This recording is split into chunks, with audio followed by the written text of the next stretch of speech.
Hello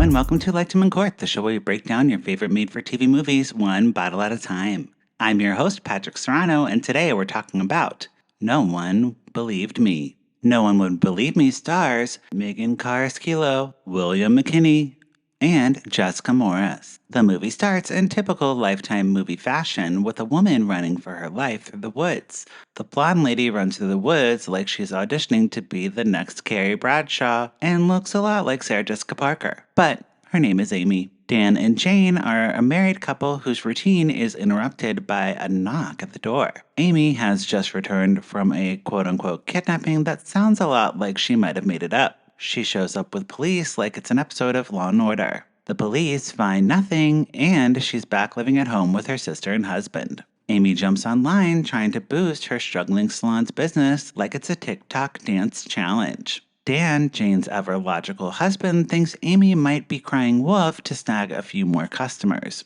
And honestly, he might be onto something. Meanwhile, a reporter named Tim Cook, not that Tim Cook, sniffs around, doubting Amy's entire existence. He claims to be a reporter and asks hard-hitting questions. Amy gets agitated, but how do you complain to a newspaper when the dude doesn't even really work there? Plot twist. Finally, in walks Paul, a mysterious man with a 5 o'clock shadow. And he's had enough of Tim Cook. He tells him to shove off. Then they go get coffee, and he displays questionable charm. Amy tries to play Sherlock Holmes with Paul, but her getting-to-know-you questions could use some work. Middle name? Occupation? Does he have someone important in his life? I mean, maybe she should just ask for a social security number so she can run a background check. Things heat up when Paul swoops in like a superhero or maybe supervillain when Tim Cook returns as an intruder who tries to break into Amy's salon. Paul beats up Tim Cook and chloroforms Amy, giving date night a whole new meaning. She wakes up in the trunk of her car, and my friends, it's not a good setup for Netflix and chill. Or Lifetime and chill, I guess. Paul takes her to a cabin where he serves up gourmet peanut butter sandwiches. Look, if you're going to kidnap someone, at least serve a hot lunch. Meanwhile, Jane feels something is off. Kind of like when you smell burnt popcorn and no one else does. She goes to the salon and finds Amy has left her purse and phone. Tim Cook offers to go to the police with Jane and help look for her sister. He isn't such a bad guy after all. I mean, he does run Apple.